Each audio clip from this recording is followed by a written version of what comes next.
Olá pessoal, então estamos de volta, dando continuidade ao nosso assunto aí de proteção contra incêndio, medidas de proteção. A gente estava falando sobre o controle do material de acabamento, que devem ser escolhidos ainda na fase de projeto e construção da edificação, levando-se em consideração as características da segurança contra incêndio. Inclusive a gente apresentou um vídeo sobre o incêndio em Santa Maria, né, na Boate Kiss, onde houve a fatalidade de mais de 200 pessoas, tá? E lá, né, ficou bem claro o não cumprimento, né, nessa escolha do material, né, que seria utilizado dentro do ambiente da boate, ok? Vários incêndios iniciam, né, ou se propagam de uma maneira muito rápida em função do uso incorreto de alguns materiais. Então, só reforço o que a gente está comentando. Então, isso acaba trazendo um risco, né, à segurança contra incêndio do ambiente, ok? O intuito principal é o de limitar ou eliminar a contribuição que esses materiais podem dar ao desenvolvimento de um incêndio. Então, os materiais eles acabam contribuindo, né, na evolução do incêndio, seja acelerando ou retardando. Esse é o principal objetivo, né, de colocar um material, né, de ser utilizado o material de forma planejada, né? Ok? Tá, então o intuito é justamente isso, limitar ou eliminar, né, a contribuição que esses materiais, né, acabam propiciando aí no desenvolvimento de um incêndio. A composição do forro é outro item que merece atenção. Deve ser evitada a instalação de forros constituídos de materiais combustíveis, pois o calor do incêndio se acumula na parte superior, na parte de cima. Né? Lógico, através da convecção, o material tende a se concentrar na parte superior da edificação. Tá? Então, a composição do forro também acaba influenciando extremamente ao desenvolvimento do incêndio. Ok? O controle do material depositado na edificação também, né, é outro fator aí que está intimamente ligado à proteção contra incêndio. Os responsáveis pela segurança contra incêndio de uma edificação, né, devem exercer o controle sobre um material combustível que nela é depositado ou colocado. Por exemplo, mobiliário, né, decoração, livros, papéis, produtos, materiais de consumo, etc. Por isso que o tipo de material também influencia, né? É necessário uma inspeção, uma análise, né, da carga de incêndio do ambiente. Né? Hoje a legislação ela volta-se, né, totalmente para esses ambientes com relação a capacidade de incêndio, né, dentro dessa carga de incêndio do ambiente. Então, o tipo de material também influencia, tá, nessa combustibilidade, né, vamos dizer assim, na capacidade de geração de calor. Tá, ok? Do ambiente. O controle dos combustíveis depositados, né, na edificação apresenta dois objetivos distintos. Né? Por exemplo, dificultar que o incêndio se generalize no local em que ele se originou. Tá? Então, né, a busca dessa dificuldade, né, da generalização do incêndio. Evitar que ele se propague para outros ambientes da edificação. Tá? Então, a preocupação para que ele não se generalize e também ele não se propague para outros ambientes. Ok? Tá. Então, continuando, ok? Ignifugação, tratamento que confere aos materiais incorporados na edificação e em materiais usados como acabamento características de resistência ao fogo, né? Então, hoje tem materiais, tem substâncias que podem ser aplicadas nesses materiais com a finalidade, tá, de retardar a propagação do incêndio, né? Esses materiais ignifugados, inclusive, né, em contato com a chama, eles, né, eles retardam, né, há um retardo na combustão desses materiais.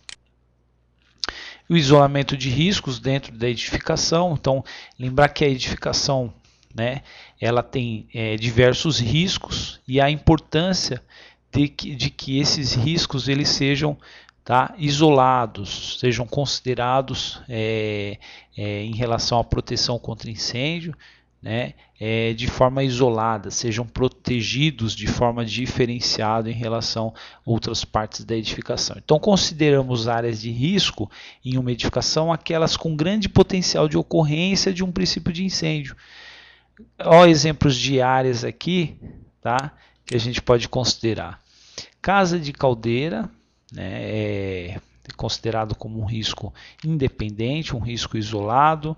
Casa de força, né, a central de energia da edificação, considerado também como área de risco, tá, de forma isolada. Depósito de inflamáveis, ok? Também tem que ser considerado de modo isolado. Depósito de materiais de classe A, né? Então são aqueles depósitos com bastante concentração de materiais da classe A. Tá? Os laboratórios, pela existência de substâncias também com características específicas. A cozinha industrial, né? Devido à grande carga de incêndio também, a necessidade de ser considerado como um risco isolado. E postos de combustíveis, no nosso exemplo, e outros casos aí, né, diversos outros casos existentes, ok? Saídas de emergência, né, a provisão de saídas de emergência também é uma medida de proteção passiva que deve ser prevista no projeto arquitetônico de uma edificação, né? Então, as saídas de emergência, né, já tem que estar previsto dentro do projeto arquitetônico, né, onde é calculado aí a margem de escoamento, né, a capacidade de escoamento de pessoas ao mesmo tempo, no menor tempo possível, né. Então, por exemplo, as saídas de emergência, as considerações que devem ser levadas em consideração, o caminho contínuo devidamente protegido, ok? Então, devidamente protegido, sinalizado e iluminado. Então, tem que haver uma proteção nesse caminho, nessa saída de emergência, haver a sinalização dizendo, né, informando ali que é uma saída de emergência, a iluminação para facilitação na visualização da saída, ok? De forma a proporcionar, né, por portas, corredores, halls, passagens externas, escadas, rampas, conexões, ok? Entre túneis paralelos e outros depósitos de saída, ou combinações desses, a ser percorrido pelo usuário em caso de emergência, de qualquer ponto da edificação, recinto de evento ou túnel, até atingir a via pública, né? Então deve ser considerado também a saída até a via pública, então a capacidade de escoamento até a via externa à edificação. Ou espaço aberto, né? Também pode ser considerado, né, área de refúgio, né, que garanta a integridade física dos ocupantes ali da edificação, ok? Existem situações em que é necessário que a brigada de incêndio ou os bombeiros, né, se desloquem pela edificação para efetuar ações de salvamento ou combate de fogo, né, combate ao fogo. Essas ações devem ser rápidas e seguras. Normalmente são utilizados os próprios meios de fuga. Então essas saídas de emergência também elas são consideradas para o nível de salvamento, né, ou de combate ao incêndio, ok? A quantidade de saídas que uma edificação deve possuir, sua localização e distância máxima a ser percorrida pelas pessoas até encontrar uma saída de emergência, bem como suas dimensões, variam em função da quantidade de pessoas existentes na edificação.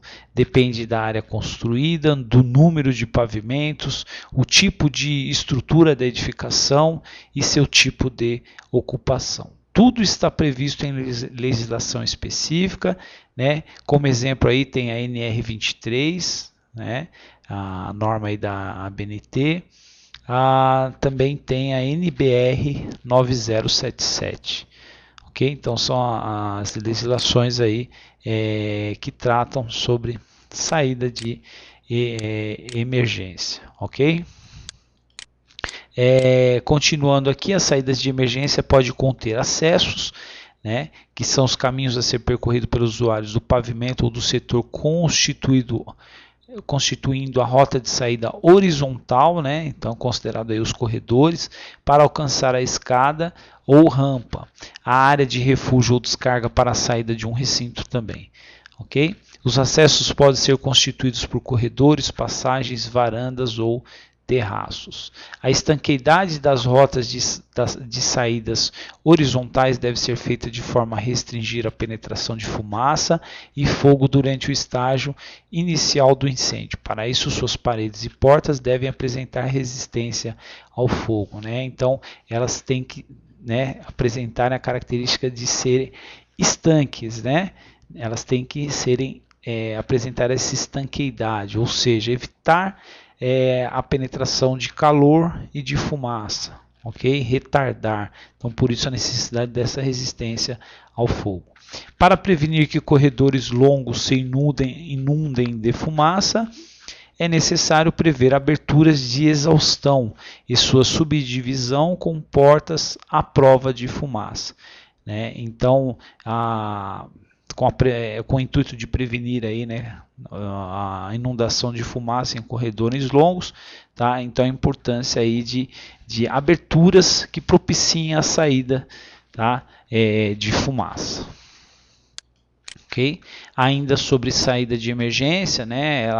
A saída de emergência pode conter as portas PCF, porta corta-fogo, porta constituída de material resistente ao fogo, instalada nas passagens das paredes de compartimentação de área, impedindo a propagação horizontal do incêndio e em acesso às escadas de emergência, impedindo a propagação vertical. Tá? Aqui, para ilustrar, essas PCF elas vão variar, tá, as suas espessuras, tá? Então, inclusive a gente mostrou, por exemplo, uma porta antipânico aqui, né, com barra antipânico. Então, a característica, tá, da porta corta-fogo vai ser justamente a sua espessura, aonde ela vai retardar, tá, o calor, tá? A passagem de calor. Então, conforme a sua espessura, o tempo de retardo, tá, vai variar. Então, tem exemplo aí de portas que retardam, né, a gente fala que a PCF, por exemplo, PCF 60, que ela retarda 60 minutos, né, ela tem a capacidade de retardar o calor por 60 minutos. Tem portas com maior espessura, também chamada de PCF 90, chega a retardar 90 minutos por volta de 1h30, tá? Então, vai variando a espessura das portas conforme a necessidade da proteção, ok? Tá, então porta constituída de material resistente ao fogo, instaladas nessas passagens. Deve atender às exigências de resistência mecânica, resistência ao fogo, estanqueidade e isolamento térmico previsto na legislação específica. As portas incluídas nas rotas de fuga não podem ser trancadas, né? Então lembrar que as portas de emergência elas não podem ser trancadas, apesar de a gente ouvir falar, né, que as edificações costumam trancar para evitar que pessoas utilizem aquela porta para entrar como um acesso secundário, né, e aí preferencialmente o pessoal prefere trancar. Porém, né, traz um grande risco para os ocupantes, tá? Então é preferível para a segurança, né, manter essa porta aberta durante a utilização ali da edificação, tá? E um controle com relação ao destravamento. O que acontece é que essas portas, tá? Elas têm justamente essas barras aqui, ó. Se ela ficar fechada, né? Quem está pelo lado de fora não consegue abrir essas portas.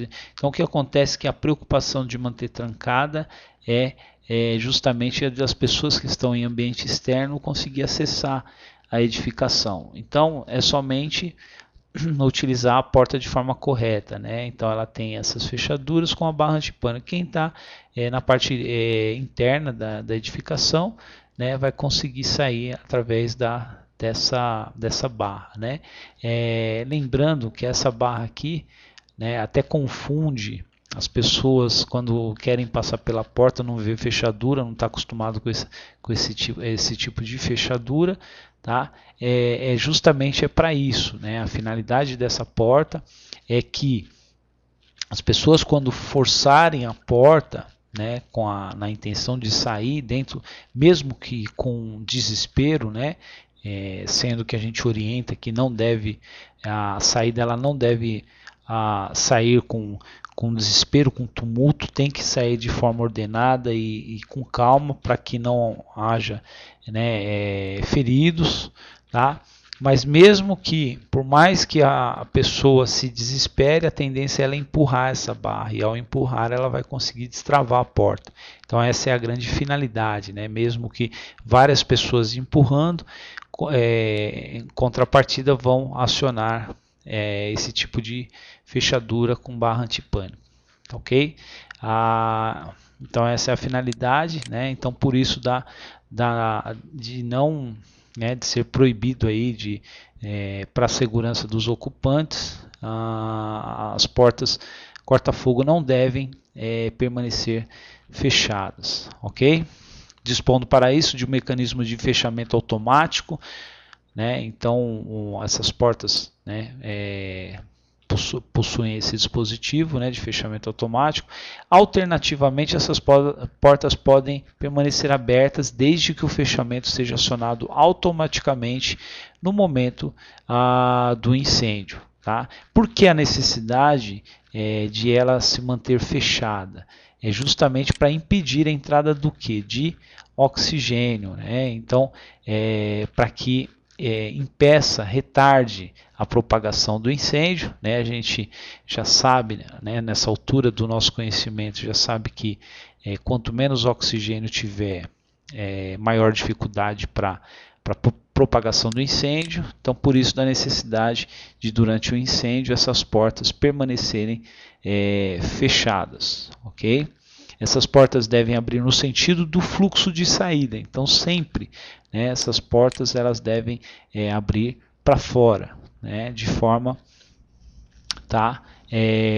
a trazer uma facilitação no escoamento dos ocupantes, bem como uma proteção também, né, para todos os ocupantes, ok?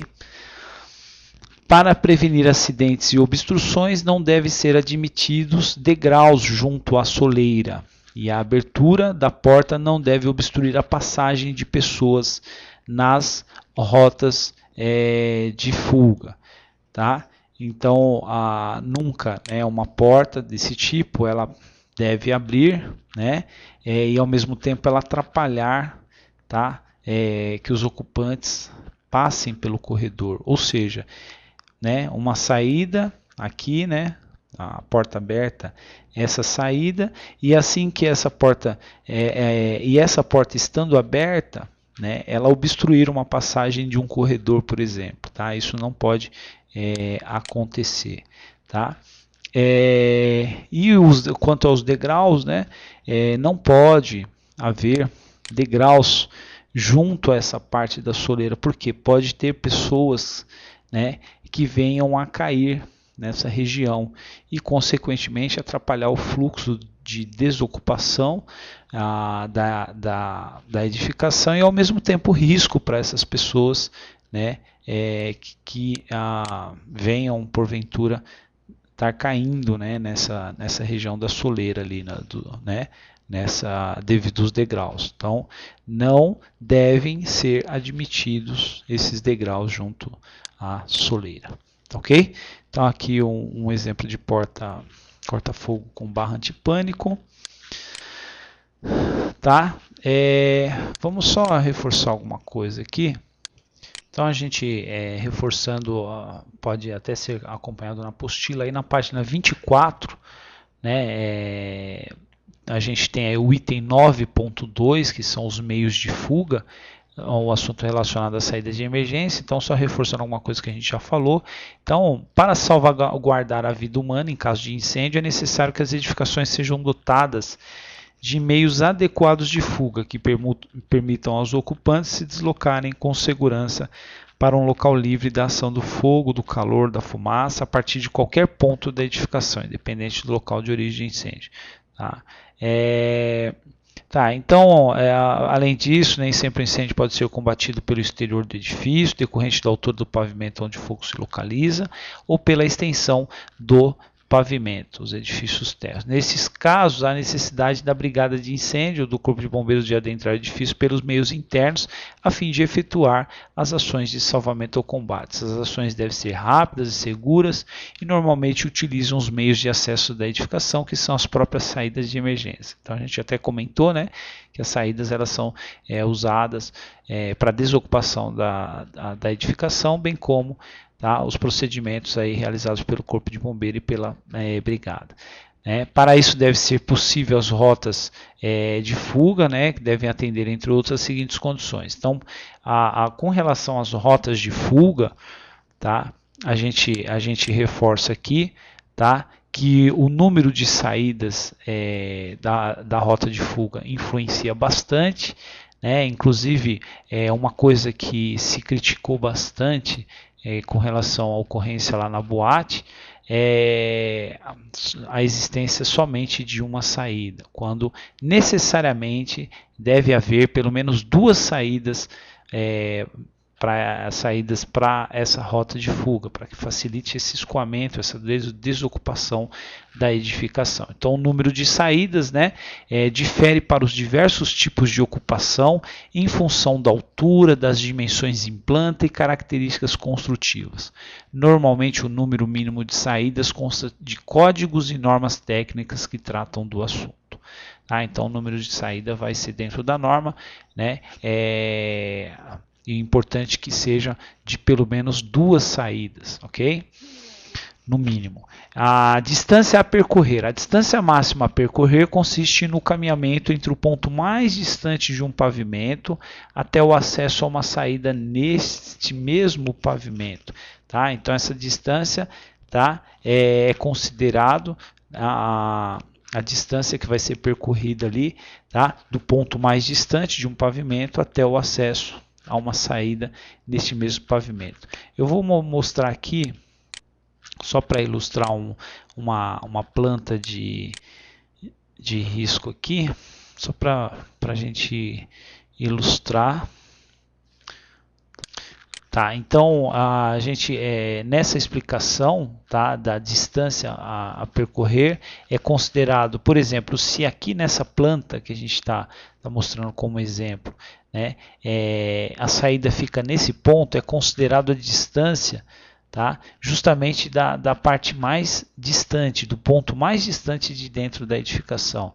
então seria considerada essa região aqui, ok? Ou esse outro ponto aqui, tá? Então a distância que vai ser considerada desse ponto até a saída propriamente dita, tá ok?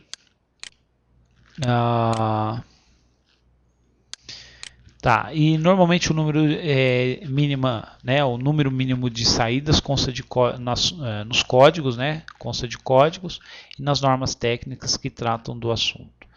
Tá? Os números de saída. Agora a distância é justamente isso que a gente falou que é considerado, tá? O ponto mais distante do pavimento. Da mesma forma como o item anterior, essa distância varia conforme o tipo de ocupação, as características construtivas do edifício e a existência de chuveiros automáticos como proteção. Porque os chuveiros automáticos acabam ajudando, né, na propagação, dificultando a propagação do incêndio. Os valores máximos permitidos constam dos textos, né, então em códigos e normas técnicas também. Ok? As larguras das escadas de segurança e das rotas de fuga horizontais, né, o número previsto de pessoas que deverão usar as escadas e rotas de fuga horizontais é baseado na lotação da edificação calculada em função das áreas dos pavimentos e do tipo de ocupação.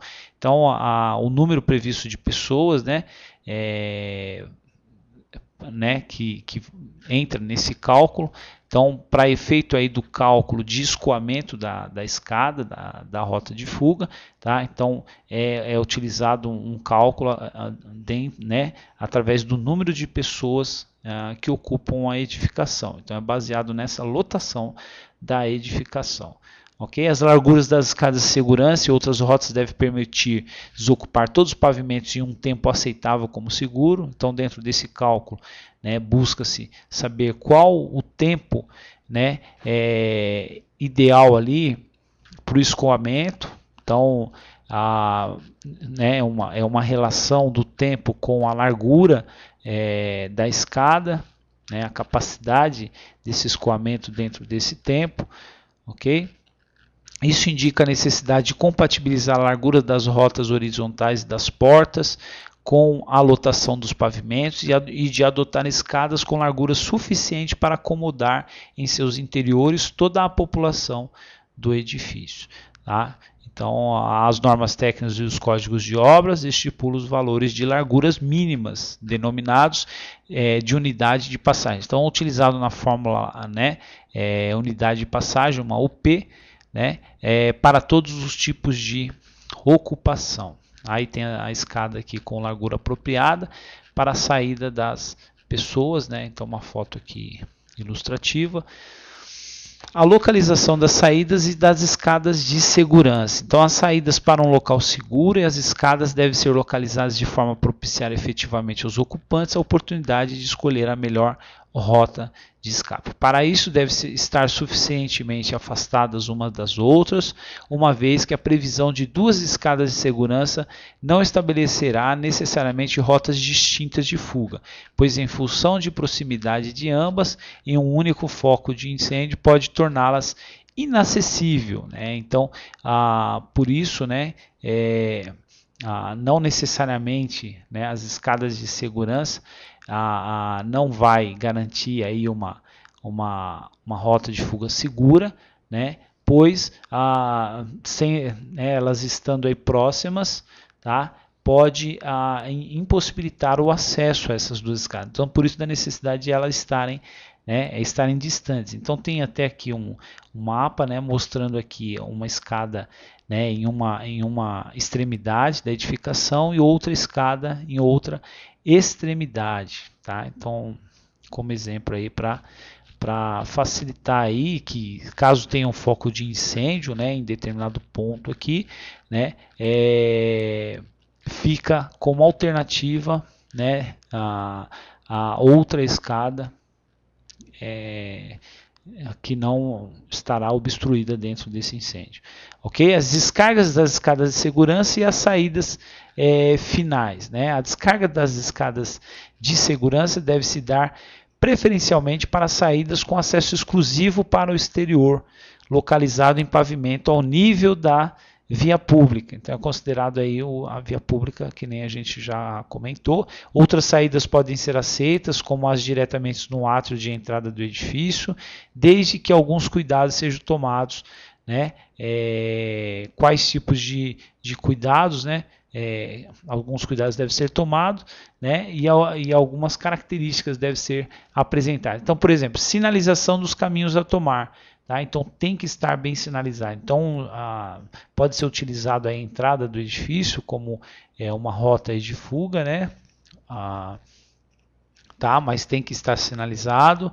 As saídas finais tem que ter alternativas, não somente para um ponto, né? Porque esse ponto pode estar obstruído, impedido por alguma situação diversa, ok?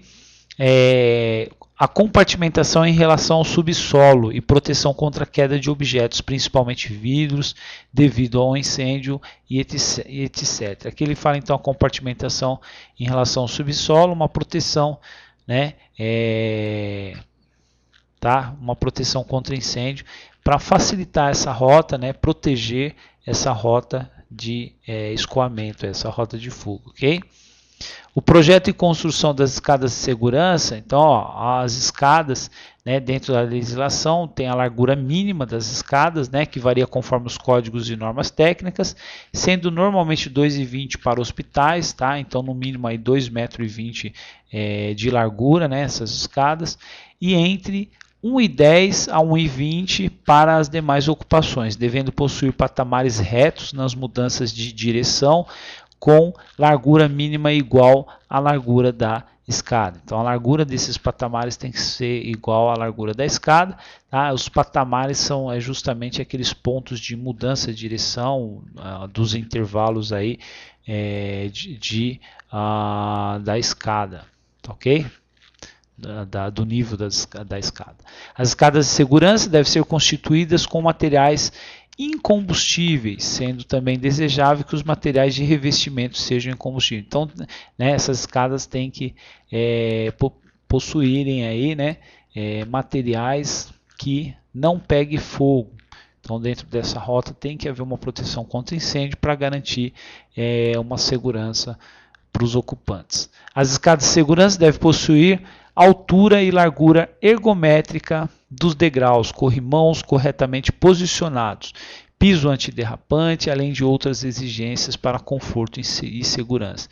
Então, né, as escadas, né, tem que possuir altura e largura, de forma que facilite a sua utilização, né? Nunca pode ser muito alta ou muito baixa, né? Os corrimãos devem ser corretamente posicionados, né? Tem um detalhe aí com relação ao corrimão, inclusive as extremidades, né? Não pode ser voltada para fora, porque pode trazer aí um risco de pessoas ficarem presas, né? Nessas partes, nessas pontas dos corrimões, dos corrimãos, tá ok?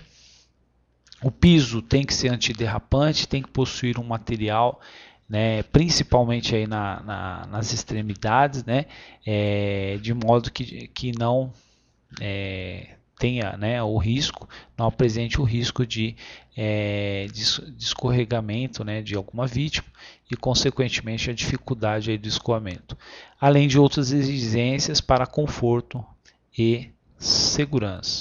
Então aqui na foto, né, a gente mostra o exemplo de escada de segurança. Então esses corrimãos, né, pode ver que a gente está vendo um exemplo aqui de falha, né? Então esse corrimão aqui, ele não é o ideal para ser utilizado. Tem que ser aquele corrimão onde essa extremidade ela fique voltada para a parede, né? Não apresente essas partes pontiagudas, tá?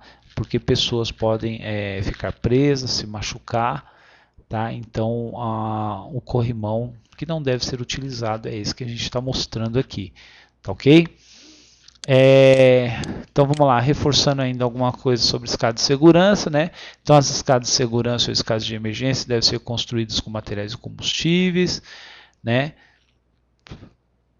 Aí, ó, corrimãos corretamente posicionados, piso antiderrapante, dispositivos com proteção contra o fogo e fumaça, acesso através de portas corta-fogo, tá? Então, os acessos a essas escadas têm que apresentar as portas PCF, a largura e dimensões dos degraus de acordo com as normas técnicas e sempre de forma ergonômica, né?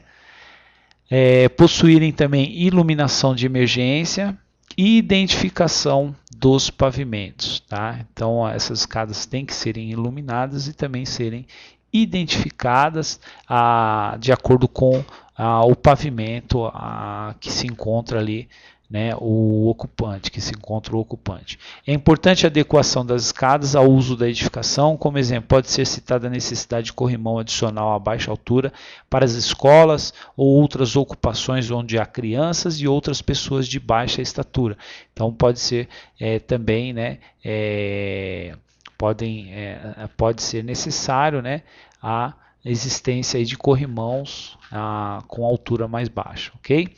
Quando construídas dentro da edificação, as escadas devem ser enclausuradas. Então, essas escadas dentro da edificação, elas devem ser enclausuradas. O que seria enclausuradas? Seriam fechadas, né, a ponto de evitar apresentar estanqueidade, né, com relação ao calor, com relação à fumaça.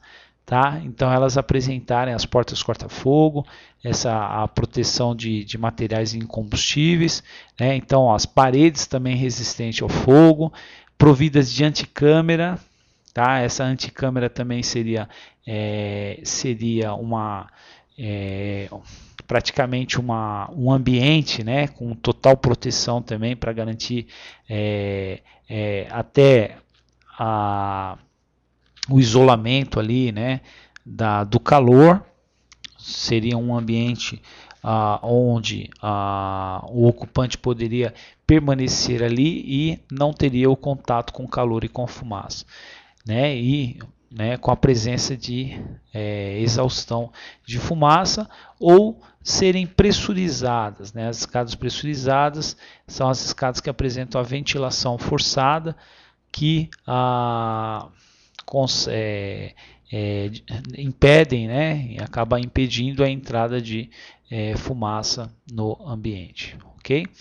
Quando localizadas no lado de fora da edificação, devem estar isoladas das aberturas existentes na fachada dessa edificação, tá? Então, as escadas no lado de fora devem ser isoladas das aberturas existentes na fachada, ou seja, elas não podem ter contato com essas aberturas para evitar contato com calor, com fumaça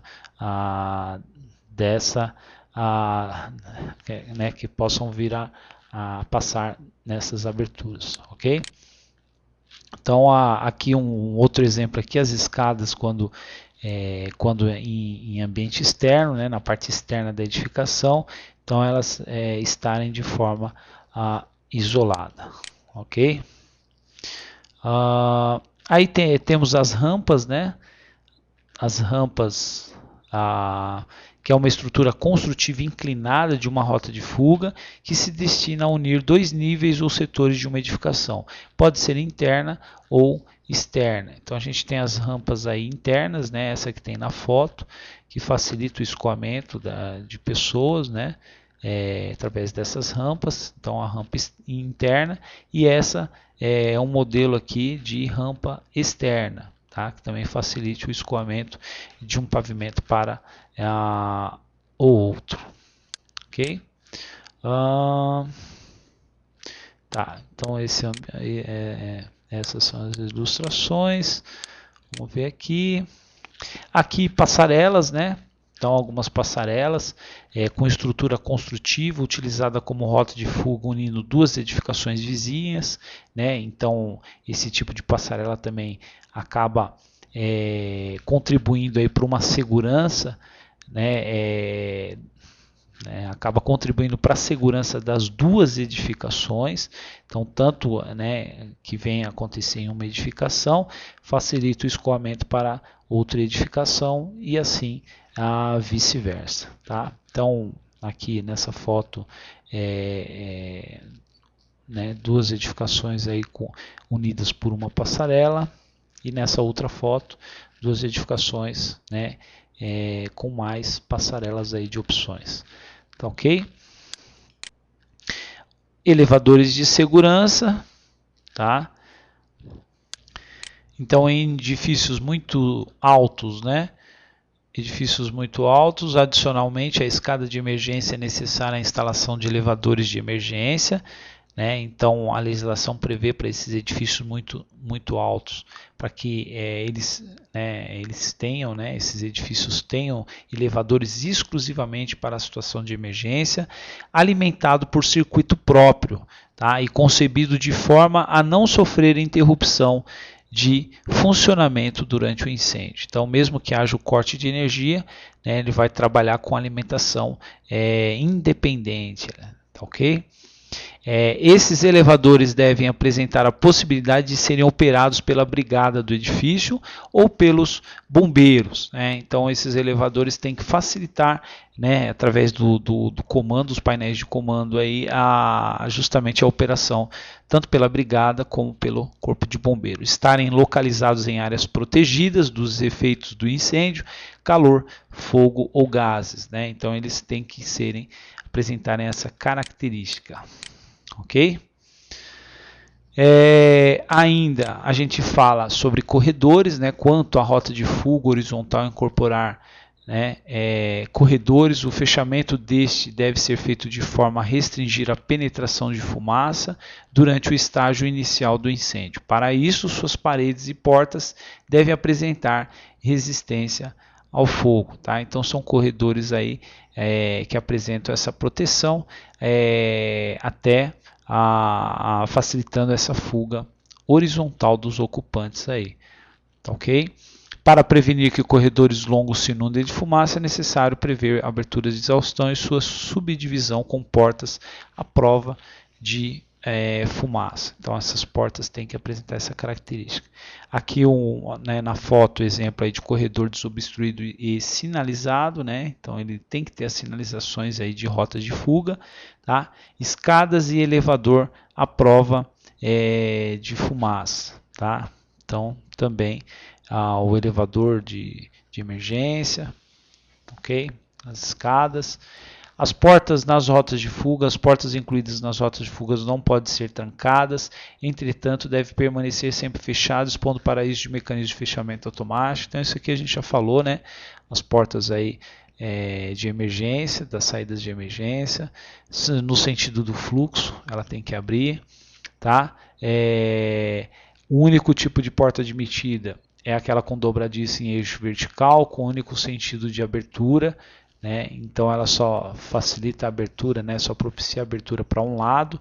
Dependendo da situação, tais portas podem ser à prova de fumaça, corta-fogo ou ambos. A largura mínima do vão livre deve ser de 80 centímetros, né?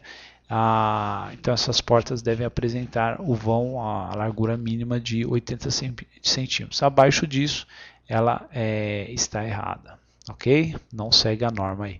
Então a porta corta-fogo em corredor, uma figura ilustrativa, aqui uma sequência de portas, né, com barra antipânico, a gente vê isso muito em shopping, em cinemas, né? Esse tipo de configuração, ok? Então com isso a gente, né, encerra falando aí a parte de proteção contra incêndio. Lógico, a gente ainda vai estar falando sobre sinalização de emergência e iluminação, tá? Mas até então, sobre as duas partes principais de proteção contra incêndio relacionada à compartimentação horizontal e vertical e também escadas de emergência, tá? Que a gente, né, a parte também de incombustibilidade material, né, a necessidade de seguir-se, né, de seguir as normas contra incêndio com relação aos materiais de proteção, né, de ignifugação, incombustibilidade, né, foram abordados até aqui. Tá ok? Então com isso a gente encerra e dá continuidade. Então até breve, até a próxima aí, obrigado. Tá?